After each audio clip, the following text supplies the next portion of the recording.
Welcome to the deep dive. Today, we're taking a really fascinating look at an often overlooked demographic, one that's actually poised to be AI's secret power users, well, if the tech world would just pay attention.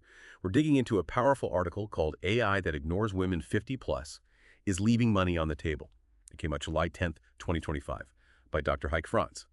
And the central idea, basically, businesses are making a really costly mistake by designing AI tools that, well, alienate tech-savvy women over 50.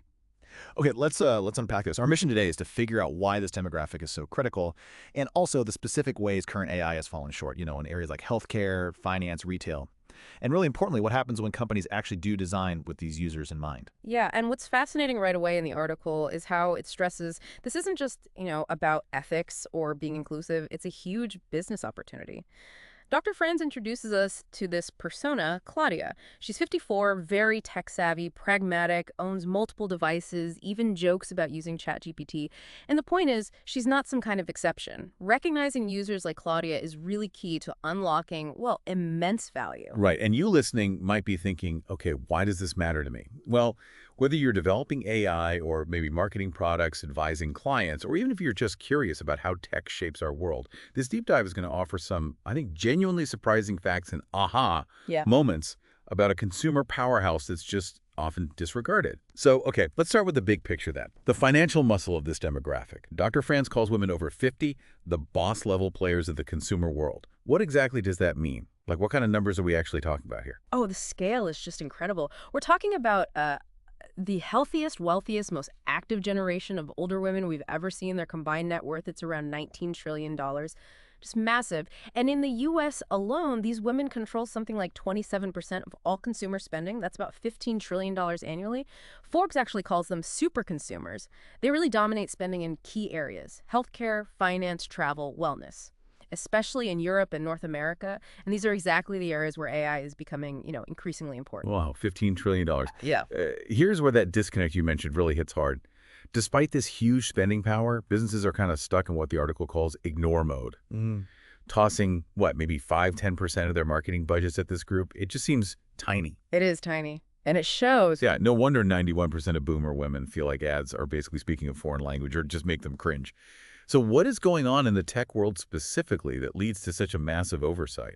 That's really the critical question, isn't it? I mean, a lot of tech companies, it seems, are still designing AI as if their main user is like fresh out of college, maybe 22. But women like Claudia or Dr. Franz herself, they've been navigating tech waves since typewriters were a thing. They're experienced. They don't tolerate gimmicks. They want AI that actually helps them genuinely solves a problem. So ignoring them in these key sectors, health, finance, retail, it's not just rude. It's fundamentally bad business. It leads directly to lost money and, importantly, lost loyalty. Okay, that brings us right to healthcare. That's a huge one. The article points out women over 50 are absolute heavyweights in healthcare. As patients, yes, but also as caregivers and as the main decision makers.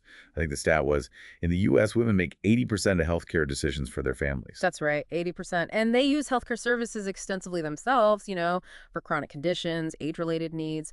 They spend billions just on wellness products alone. So given all that, how well is AI actually serving this crucial demographic in health tech right now?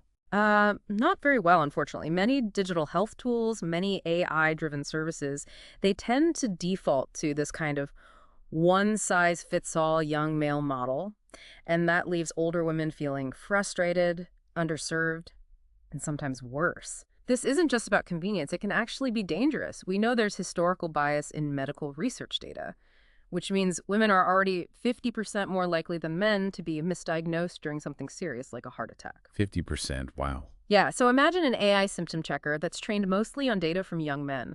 It could easily miss female-specific symptoms or presentations of a disease. Oh, The potential consequences are, well, pretty dire. that is a staggering gap and potentially life-threatening, as you said. Yeah. But it also sounds like a huge market gap too, doesn't it? Absolutely. An AI that fails to account for, say, older women's physiology or their different life experiences, it won't be trusted. Think about an AI fitness coach that has no concept of menopause or a mental health chatbot that can't show any real empathy for someone caring for an aging parent. Exactly. How does that failure to adapt impact the companies themselves?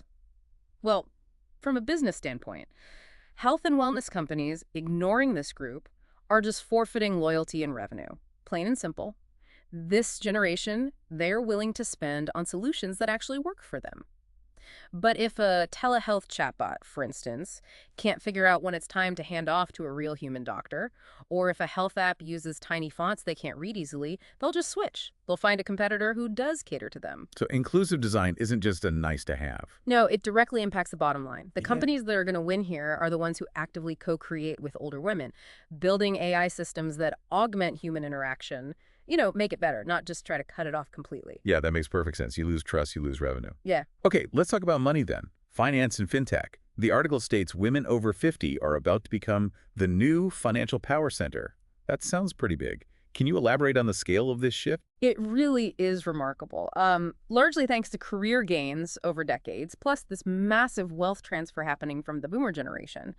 Women in the U.S. are expected to control something like $34 trillion in financial assets by 2030. 34 trillion. Trillion, yeah, up from just $7 trillion only a decade ago.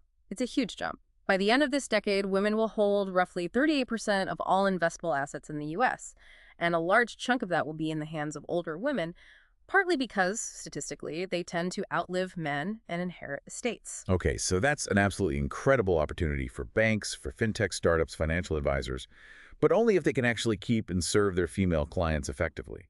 And the article highlights that traditional services are maybe already failing them, citing that, 70–80% of widows change their financial advisor within a year of their husband's death. That's a stark statistic, isn't it? It really is. Why are current financial services falling so short for this powerful demographic? Well, again, it often comes back to design and assumptions. If a robo-advisor or a banking app isn't built with women 50 plus in mind, it's probably going to deliver pretty tone-deaf service, Okay. and it's going to hemorrhage users as a result. Just imagine like an AI-powered finance app, assuming every user is some young male day trader. It starts bombarding Claudia, our persona, with suggestions for high-risk crypto investments when what she really wants is guidance on retirement planning, maybe funding her granddaughter's education. Right, completely misreading the user's needs. Exactly. Or if the tone is condescending or it's full of impenetrable jargon, she'll just uninstall it. She'll find a human advisor who actually listens, or a different app. So the message seems clear. Women over 50 value security, clarity, and respect in financial services. Provide those things, and they seem happy to use digital tools. Skimp on them, and they'll walk away. Trust is just paramount here. Absolutely paramount, especially for a generation that's lived through market crashes, maybe data breaches. They're cautious, and rightly so. But if you build an AI tool that genuinely empowers them, maybe a budgeting assistant that understands planning for a longer lifespan is different, or a retirement robo-advisor that actually factors in women's longer life expectancy and potentially higher healthcare costs, then you tap into a hugely loyal user base. As the source puts it, pretty bluntly, I might add, designed for the big girls, not for big balls who lives in mummy's basement. Okay, yeah, that quote definitely hammers the point home. This group is financially empowered. They can choose alternatives. They're discerning. They won't tolerate sloppy experiences. But they reward good service. They reward with fierce loyalty. If they're happy, they will tell their family, their friends, their networks. But if not. If not, they won't hesitate to walk away and maybe tell people about that too. Okay, moving on to retail and travel then. This sector seems to offer some really striking examples of how AI's blind spots can alienate women over 50. They're clearly avid consumers, right? Often empty nesters, maybe more disposable income, spending on everything from luxury travel to just everyday online shopping. Yeah, very active consumers. And what's particularly interesting is their openness to new brands and experiences. The data shows U.S. women 50 plus make something like 80% of luxury travel purchases. That's huge. And 82% say they're open to trying new brands. 75% are willing to pay a premium for quality and, crucially, convenience. Convenience, that feels key. It is. It means they can be won over or lost almost entirely based on the customer experience. And increasingly, AI is the very front line of that experience. Right, and the article shares that really telling personal anecdote from Dr. Friends herself about the shoe retailer. She'd been loyal for, 17 years? And then she just tried to make a simple exchange. What happened there? Well, the company had, like so many, replaced its human customer service team with an AI chatbot. And this chatbot just struggled. It couldn't really understand the issue, which wasn't that complex, apparently. And crucially, it never offered an easy way to escalate to a human agent. Ugh, the chatbot loop of death. Exactly. It kept apologizing profusely, the canned apologies, but it couldn't actually handle the return scenario. So Dr. Franz, totally frustrated, eventually just gave up on a 15 euro gift card she was owed and deleted her account. Wow. Ended nearly 2 decades and presumably thousands of euros worth of business just like that. That is such a stark, real-world example of leaving money on the table.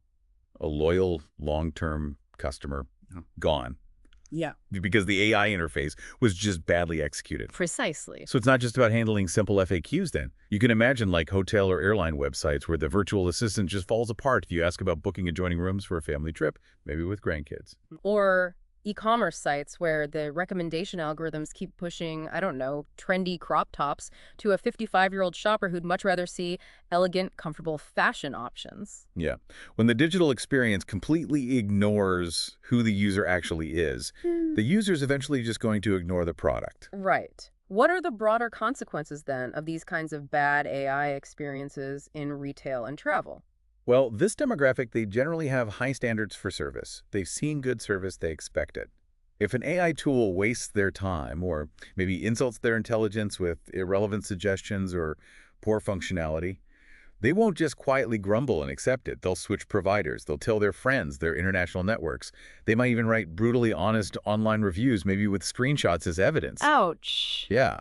In the age of social media, really bad AI can genuinely boon your brand reputation. Okay, but on the flip side then, companies that get this right could gain immensely, couldn't they? I mean, Yeah. this group seems arguably under-targeted, maybe even hungry for better options that actually understand them. That's the huge opportunity, yes. Imagine designing your travel booking AI specifically to accommodate the needs of, say, a 60-year-old solo female traveler, offering clear options for travel insurance, suggesting tours that aren't just all-night parties, providing really easy access to a human agent if needed. You could potentially become the go-to platform for the entire lucrative silver travel market. Exactly. The missing piece in so many of these tools is often just, well, empathy and context. The technology exists to make smarter, more helpful assistants. What seems to be missing is, as the article puts it, someone designing for Claudia, not for Carl, Yes, Carl. the 27-year-old product manager who thinks menopause is a team-building activity. Right. That quote really lands. It does. And in practice, fixing this means involving women like Claudia in the testing process, really paying attention to their feedback, adjusting the experience based on what they say. As one participant in the research behind the article apparently stated, don't call it AI if it's just a bot with canned responses. They see right through that. Yeah. They want genuine intelligence, not just a fancy FAQ. Okay, so wrapping things up.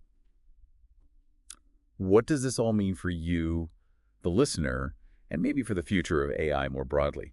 We've seen pretty clearly that women over 50 are not just tech-savvy, but they're also financially empowered, they're discerning, they control a massive share of spending and wealth, and crucially, they're willing to spend on solutions that genuinely work for them. Yeah, and if we connect this back to the bigger picture, the source really demonstrates quite powerfully that the current kind of one-size-fits-all young male model for AI design, especially in key areas like healthcare, finance, and retail, just leads to frustrating user experiences and significant lost revenue. I mean, think about that anecdote of the author losing loyalty to the shoe retailer over a clunky chatbot. That's real money walking out the door. Or the much more serious fact that women are 50% more likely to be misdiagnosed during a heart attack, partly due to biased AI training data. These are stark warnings, real-world costs. Absolutely. And these women, the Claudias of the world, they are loyal, but only to brands that actually earn that loyalty. They just won't tolerate sloppy experiences. Whether that's a health app with tiny fonts they can't read, or a robo-advisor pushing high-risk trades when they need retirement planning. Or just a retail bot that can't handle a simple return. Exactly.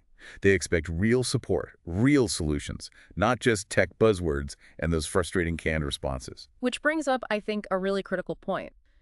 If companies don't actively involve this demographic in user research and co-creation, they genuinely risk alienating a user base that controls unprecedented levels of wealth and income. They are tech-savvy enough to judge your product critically, they're financially empowered enough to simply choose alternatives if yours doesn't measure up, and they're discerning enough not to put up with sloppy experiences, and crucially, they will vote with their wallets. So ultimately, the message to developers, to marketers, to product managers seems to be, stop designing for some mythical average user. Or, as the source so bluntly puts it, stop designing for Carl, the 27-year-old product manager who thinks menopause is a team-building activity. Right. And instead start designing for the real power users of the very near future, or even the present. And that means making AI inclusive right from the start, by design. That includes everything from the training data, making sure it actually represents older females, to the UX writing, making sure the language resonates, to basic interface options like offering larger text sizes or ensuring there's always a clear, easy path to a human fallback in customer service. Yeah. As Claudia herself might say, right? AI should work for me. I shouldn't have to work for it. Sort of. And the companies that truly take that mantra to heart, they won't just gain the business of women like Claudia. They'll also gain their trust, their, as you said, fierce loyalty, and probably their very enthusiastic word-of-mouth recommendations for years to come. So for you, the listener, maybe consider this as we finish up. How much might you be missing in business, in understanding, maybe even in connection, by not actively seeking out the insights and needs of demographics you might currently be overlooking? And maybe, how can you apply these principles of genuinely inclusive design, not just to AIs, but perhaps to all your interactions, all your offerings, to make sure you're not leaving any money or perhaps any valuable human connections on the table?